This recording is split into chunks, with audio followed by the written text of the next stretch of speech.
Welcome to the Sub 1000 Recruitment Podcast. With so much of the recruitment industry conversation aimed at big enterprise talent acquisition teams, we decided recruiters at smaller everyday organizations need to be heard. In 2023, we launched our free-to-join Sub 1000 online community. We have thousands of in-house recruiters and HR professionals from everyday organizations who recruit less than 1,000 staff a year, in some cases less than 100. And if you are listening to this, you've probably guessed the next bit. We've also launched a podcast to hear direct from those recruiters. Their stories, insights, and experiences about how they get the job done on a limited budget, with limited support, in either a small team or perhaps completely on their own. Tune in every fortnight to hear from your direct peers. And if you want to get involved, join our free online community at sub1000.com. This week's episode is sponsored by our friends at Personio. Personio is the flexible HR platform that adapts to how you work. Try it today. Hi everyone, welcome to another episode of the Sub 1000 podcast. Today we're joined by Dave, who is a bit of a specialist in TA transformation. So welcome to the podcast, Dave. Great to have you here. Yeah, great to be here, Ben. Thanks for inviting me along. No problem. We start every podcast off with the same two questions. So we always want to find out how our guests first got into recruitment, and we also want to find out a little bit about their experience today. So first question, Dave, tell us how you started out in recruitment. So I mean, I don't think anyone's ever answered this by saying they always wanted to be in recruitment. I'm certainly not a part of that. I kind of started off in my agency days, like long time ago, real kind of cowboy style, 100 BD calls a day. That lasted about 6 months. And so kind of burnt me out already. Took a couple of years out to do some qualifications, and then ended up sort of joining a graduate program in kind of wider HR. And my first placement or rotation with that was recruitment, and I've never left. Didn't even go on to do an HR role. So yeah, always pretty much started off straight from university, straight into recruitment. And tell us a little bit about your experience to date, then, Dave. What have you been doing in the world of TA? Yeah, so my roles have kind of been fairly varied, but they've always had a transformation or kind of improvement focus onto them. So most of my roles have had a significant project that they needed completing. So whether that be setting up the entire TA function, I've done that at 2 businesses now, whether that be looking at kind of improving processes within a certain area. So I've done the sort of setting up and establishing of a direct sourcing function. I've done setting up and establishing of a kind of corporate recruitment function within businesses. And I've also done sort of the setup and establishment of an in-house recruitment function after the business had an RPO in place for about 10, 12 years. So it's always been about setting up, establishing functions. And I've done that across varied industries now. So I've done it within FMCG. I've done it within a sort of tech startup. I've done it within utilities, as well as a few other kind of sort of more niche industries as well. So I've kind of got experience from sort of a wider array of different places, really. So Dave, we know that TA and recruitment is such a fast-paced environment. Often the need for change is sometimes required in those functions. So what would be your advice on building a business case for change within that environment? So when it comes to building the business case, I think there's 2 kind of things to consider. First off, is that change coming from you as a TA leader, or is it coming from the business, the directors? Each of those has a slightly different way, in my opinion, of approaching, because if it's coming from the business leaders, don't get me wrong, you still need to build that business case and you still need to kind of prove what you're trying to do. But you've already got that massive buy-in because it's coming from the business. They're not happy with how things are done, or they want things to be done differently. Ultimately, though, it comes down to money. And a lot of us in recruitment, we measure things like, our time to hire, our cost per hire, which are metrics that we use on a day-to-day basis. It's something that we're very used to kind of using. And our stakeholders within the business, they might be familiar with those, But ultimately, that's not the type of metrics that they will be using when they're looking at any kind of financial decision that they're looking at doing. Improvement and transformation within TA is something which is going to cost money. Like, you can't do it. I mean, you can't do it without investing, because there's such a wide array of different suppliers out there that you might need to use for various parts of your processes. But ultimately, if you're going into the board and saying, if we implement this part of our process, it's going to reduce our time to hire by 10 days or by 30% or whatever, where you want to kind of put it across. But ultimately, that doesn't really prove the ROI. All it does is show that you can hire people quicker. Now, that's a good thing. But ultimately, I think we need to start moving away from, when it comes to certainly larger transformational projects, we need to move away from this idea that, that's the type of thing that we should be measuring. Instead, I was introduced to a company which uses something called empty chair time. So it's a case of saying, well, like, how long is that chair empty for? And then you can start measuring, well, what's the cost or the revenue impact of that chair being empty. So, for example, if someone's on a month notice, it takes you 6 weeks to hire, provided that the hiring manager actually lets you know the day that they resign, which is a whole other thing, which we won't cover off now.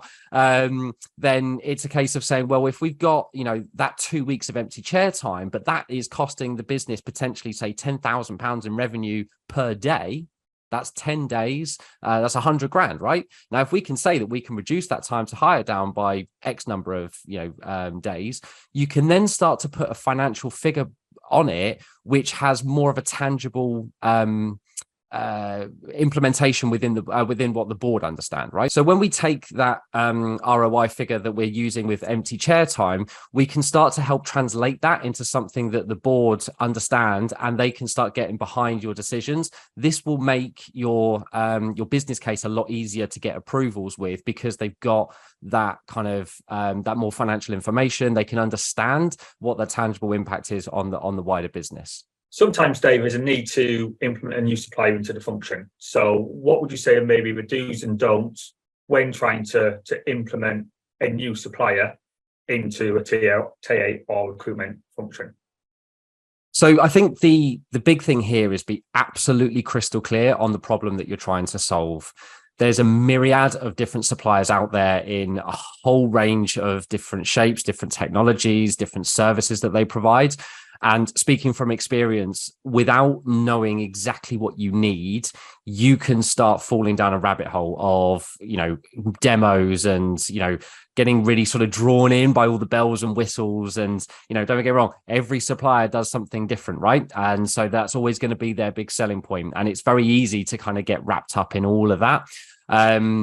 What I would say is, just be very, very clear on what you need to be changing, and what is it that what problem are you trying to solve? Is it something to do with how long it takes you to hire? Is it something to do with how the assessments are done? Whatever it might be very specific, and start looking at suppliers. Do your research first before you get in contact with them, and start kind of seeing what else, or seeing what's out there, and really doing your research there. Once you've done that, really start to kind of focus in on kind of how they implement their various technology or service. What is it that they need from you? Get them as well to provide you, any sort of documentation, any kind of thing that you need in order to kind of get approval as well. So like, some of us within TA, our budgets will lie with us, and we'll have a bit more free reign over kind of what we want to do. Other TA functions, appreciate some of you out there, you might be reporting up into HR, and HR runs the budget, or you might even be in a zero-based budgeting system where it all needs to get board approval. What I would do is make sure any suppliers that you want to implement is that you're getting ROI documentation from them, that they're kind of proving things, again, just because it's one of those things where people are they don't always understand our terminology. And so having suppliers to help you out in terms of putting forward business cases, whatever it might be, is something that you can absolutely request. I don't think I've ever worked with a supplier that's not been able to provide that type of thing. A lot of them do understand some of the limitations when it comes to our own budgets. The next thing I would say as well would be to look at, what kind of implementations need to happen, certainly on the technology side of things. If you're already running an ATS, and an ATS isn't the decision that you're looking to make here, does that technology integrate? Is it something that you need to operate off a separate platform? If it is operating off of a separate platform, how is that going to work within your current processes? And basically kind of plan out how that's going to work within the wider processes that you're looking at. I think for me, and again, I've made this mistake, is that I've looked to implement suppliers and I've not been able to kind of integrate them into my bigger platform, and that's caused issues. It's something that, don't get me wrong, you can still make it work, but your team is not necessarily going to be great fans of that, because they're going to be the ones that are potentially using these systems, and it's going to make it a little bit more clunky to kind of fit things together. That's really interesting, that, Dave. So is that advice for something that, already exists within the business? So for me, I think the big thing to look out for here is this something that's going to fit in with your existing processes? Is this something that you need to kind of slot in at a certain stage, or are you looking to build a process around it? I think a good example of this is assessment providers. Is this something where, you're looking to implement, for example, video interviewing, sort of asynchronous in terms of, you send out that, candidate records their answers, you review it, right? Is that something that's going to kind of slot in between CV review and, kind of things going over to a hiring manager? Or are you looking at, kind of video interviewing, kind of completely reshaping how you do your assessment processes? So is this something actually where you put every candidate through it and you change how you screen? So you don't screen until you can view, video interviewing. So I think, in either case, you need to be on the lookout for how does that interact with what you've got currently and the changes that you need to make beyond that? Because one of the big things here is going to be making sure that the rest of the business is on board with this.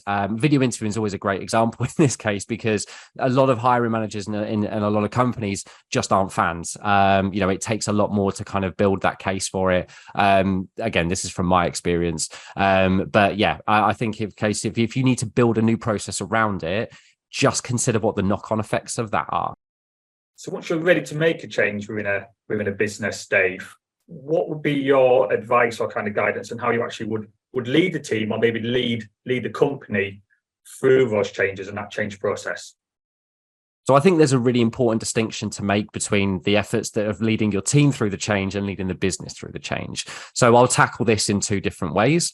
Firstly, leading your team. I would say it depends on the makeup of your team and how it's kind of structured. And I think the larger your team is, the more difficult it's going to be to kind of involve everyone. But, if I look at the community here, I'm hoping that most of us will kind of resonate with having kind of a smaller team and, people that we can involve at different stages of that kind of transformational effort.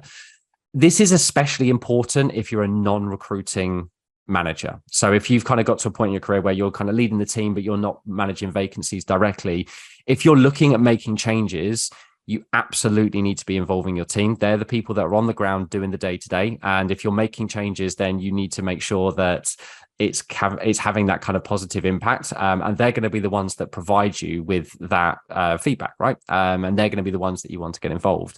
Certainly in the past, I've used this as a fantastic development opportunity for people to kind of take it. If you're looking at, say, a really large scale change, you don't want to manage all that yourself anyway. It's probably too much on top of your day to day. So you want to be able to delegate certain things out there, whether that be, choosing a new supplier, whether that be, managing the implementation of a certain part of the process. You absolutely want to involve your team. How many times have us in our careers had a change thrust upon us that has a, big impact on our day to day that we were never involved in? And how much more time does it take to potentially kind of get up to speed with how things are done, or even, be comfortable with, the change that's being made? So I think, involvement of your own team as early as you can is something to do. What I would say is the only watch out there would be to look at the change between, to look at the when you involve them, because if you're in a conceptual stage and you still haven't got approval, just be clear with your team on that, because, again, most of the teams that I've managed, they've been very keen and eager to go through change. But if you kind of involve them before that approval is being made, just make sure that you kind of let them know and make them aware that, these are conceptual efforts and we haven't got that approval yet, but you require the wider team to be involved within that.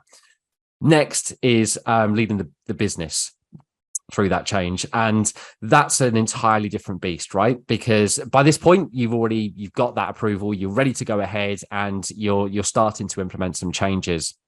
And I think what's always been successful for me is finding advocates within the business and running kind of live tests with certain pockets. So whether that be a hiring manager that is someone who is going to be, kind of a bit more forward thinking, is open to that type of change, because again, let's be honest, we all work with managers that's not the way it's always been done.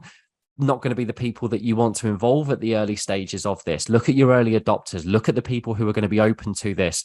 Potentially look at the people who are potentially maybe more vocal in terms of if they're not happy with how things are done, and get them on board with what it is that you need to kind of implement. And by getting them on board, you've got a small network of individuals within the business who are open to kind of trying new things out, or tackling things in slightly different ways. Even better would be is if you can get this with someone who's kind of on the board, right? Especially if you're in a business where the boards need to kind of sign off on any major changes that are happening in any part of your process. So if you're in that kind of business, then I would say it's almost a necessity to have a board member go through what you're looking to implement, but only do so if you're absolutely certain that this is going to be a positive improvement. By this stage, it should be something that you're fairly certain is going to make a big difference. But yeah, I would say having a board member there who's an advocate for you is going to be absolutely huge. Then once you've kind of got those advocates within the business, and again, I would try and spread them out. Don't choose just one function within your business. So you might say, well, actually, we'll trial this out in sales. It's like, well, that's fantastic. But, your finance people are going to say, well, recruiting sales people is so different to recruiting finance people. So how do we know it's going to work within that? So just make sure that this mini network of advocates that you've got represents different areas of the business, and make sure that they're, on board with, being able to kind of do that and lean on them, right? If you've got like an active hiring manager, someone who's, constantly hiring, they've got a large team, or they've, whatever it might be, don't be afraid to ask them to talk about their experience with their colleagues. You can't go out there and just tell every hiring manager that so-and-so had a great experience. Get them to talk about it, because I can guarantee you in their management meetings, recruitment will come up at some stage. And have people who are willing to step up and say, oh, actually, our TA manager, TA leader, or whoever it might be, that person's implemented that. We tried this out and it really worked for us. We found some great people. I interviewed loads of people, and, whatever it might be that is success for them, and get them to talk about it.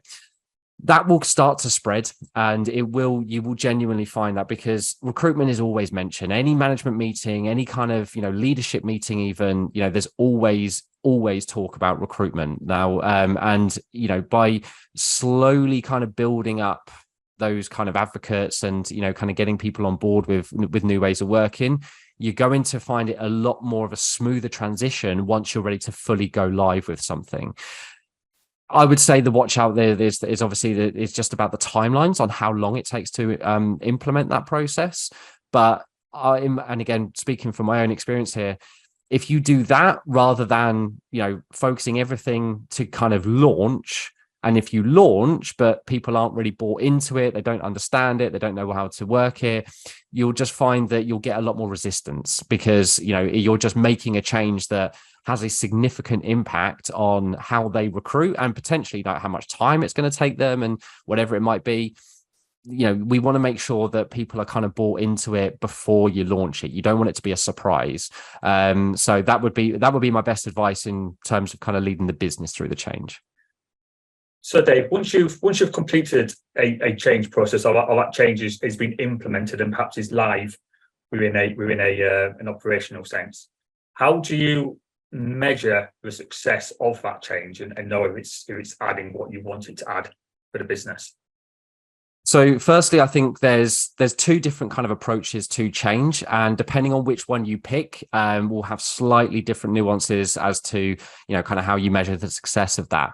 Are you taking a change or transformational approach, as in we've got one thing and we're going to change something and then we've got the next thing? If so, you're looking at kind of theorists like Lewin, Cotter, and those kind of change management processes. And when you've got something like that, that's where you want to get your feedback, right? You want to kind of understand how it's been settled in. You can start looking at implementation percentages as well, especially if you're changing processes where some things might be a little bit out of your control, and they might sit with the hiring managers. So, understand from your hiring managers how many of them are saying, well, we just want to do it the old way. How many of them are kind of, resorting to older tactics, and start looking at, kind of those sorts of changes. Hiring manager feedback, candidate feedback, even feedback from your direct team as well, is understanding, kind of what things are doing. This is also where we'll go back to our, what I call the recruiter stats, right? Time to hire, cost per hire. Are all of these things starting to have a positive impact on, this type of, on this change? And are you seeing any kind of good sort of level of increase or decrease depending on the stat, and how is that landing within the business? The second one is whether you take more of a continuous improvement mindset. So this is kind of leaning on, and these absolutely do fit within a service function, things like Kaizen or Six Sigma. Now you don't, and I've mentioned a few theorists here or theories. You don't need to be experts in these, absolutely not, to kind of implement them within your organizations. But if you're taking more of a continuous improvement approach, the feedback is important, like I've mentioned for change, but you need to start acting on that to start working on the next piece. Looking at your stats, looking at what it is that you're trying to implement, and changing things kind of little by little is more of a continuous improvement approach. So, you might not be launching a brand new, kind of product, or even a brand new process, but what you are launching is something kind of, maybe a bit smaller, but something that's then going to lead on to what the next piece is. So you need to start kind of connecting the dots. So again, going back to say like an assessment provider is always a good example here in terms of implementing a new form of assessment. Right now, that could be part of a continuous improvement approach, that you've already got your process, you've already got something, but you just want something else to kind of give hiring managers a bit more information about the candidates, or something to emphasize decision making, something that can kind of just prove that you're making the right calls when it comes to hiring people. That's more of like continuous improvement, right? It's slotting into kind of what you've already got. Or you're looking at change. That's where you look at your entire assessment process, right from CV screen all the way up until kind of final interview, maybe even beyond that. And you say, well, actually, we want to change everything. And so you're looking at the kind of the entirety of something. And that's very much something where you don't want to use that in a continuous improvement approach. You want to use that on a transformation or a change approach. So what you're talking about there is something where you're kind of, you're taking, that entire assessment process, you're kind of removing it and then replacing it with something else. So that's something that, you need to kind of take into account when you're measuring the success of, the continuous improvement approach. Yeah, you want to make sure that it kind of lands, it gets implemented. But you need to be acting on it, and you're taking a mindset, which is a case of saying, well, what next? Whereas when you're taking a change or transformational approach, you're much more focused on embedding it within the organization. So it's very much a mindset thing and a way in which your business operates.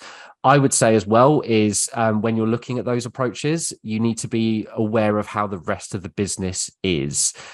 A lot of businesses take a continuous improvement approach to what they do. And those businesses, it might be more difficult to implement, a big piece of change that's, kind of like completely ripping up the rule book and putting in something new, or vice versa. So just be aware of that kind of culture of change or transformation within your business and understand kind of what works. This is especially the case if you're a brand new person into the business. Often with what I do, I do need to go into, businesses completely fresh and make changes, pretty much from day one. Right. And so understanding that culture, understanding the business's approach is absolutely vital in terms of the success of your change, because if it kind of goes against the grain of how things are typically done, which sounds a bit weird because we're going in to challenge the norms, right? But it's the processes of change or transformation that need to make sure that you fall in line with pretty much how a business is used to doing that type of thing. So Dave, we know that candidate experience is really important. So how does that play a role in a transformational TA kind of effort around change? So when it comes to candidate experience, I'm going to play devil's advocate a little bit here. We as TA, we love to talk about candidate experience, and we love to improve or, make candidate experience better. My argument is that it shouldn't be focused on as a singularity. Candidate experience should be embedded into everything that we do, very much like EDI, right? Why do we need EDI efforts when everything should be focusing on that? And I very much the same as candidate experience. If you're looking at any change or transformation at any part of your process, maybe you're looking to change, onboarding, for example, are you actually ever going to make a change that has a negative impact on candidate experience? Probably not. And so when we're sort of talking about candidate experience within that kind of wider context of, well, everything that we do should be focusing on candidate experience, we can start to step away from that and think of it as more of a byproduct of the work that we do. So that candidate experience actually starts being something that's just there. It doesn't need to be a focus, so to speak. And you actually you work on candidate experience at every stage. And so I would argue that actually you're starting to put a bit more of a larger focus, and I'm not going to say more of a focus, but a larger focus on hiring manager experience, because ultimately the success of your change and transformation, candidates might love it, right? And that's fine. But if your hiring managers aren't bought into it, then you'll find that, it's very easy to sort of slip back into, kind of old ways or different ways of doing things. And so, if you're not focusing on the experience of your hiring managers, then you'll start to kind of lose traction when it comes to that. Candidate experience is absolutely vital, and we'd just be naive to disregard it. But we do need to make sure that we're kind of focusing on the total experience of people within the process. And so every time that you're looking at any type of change, improvement, whatever it might be, yes, candidate experience is there, but we need to look beyond it, because ultimately an improved candidate experience is not necessarily going to be what embeds the change within the business. And it sounds a bit counterintuitive because I know it's such a large focus for so many of us out there right now, but we just need to make sure that we're considering the other kind of touch points within any kind of change or transformational effort that we're making. So we've reached the end of another Sub 1000 podcast. So appreciate your time, Dave, and sharing your insights and your experience. I think it's been a really, really good episode.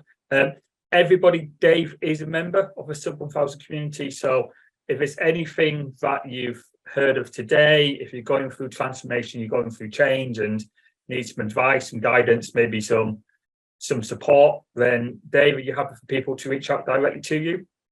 Absolutely, yes. So I now work as an independent TA transformation consultant. So whilst I'm more than happy to come on, do these types of things, if you've got any major projects or anything like that coming up, or even if you just want snippets of advice, feel free to contact me. More than happy for anyone to reach out, ask any questions that you might have, or if you've got any projects, feel free to let me know. Amazing. Thanks, Dave. Thanks very much, Ben.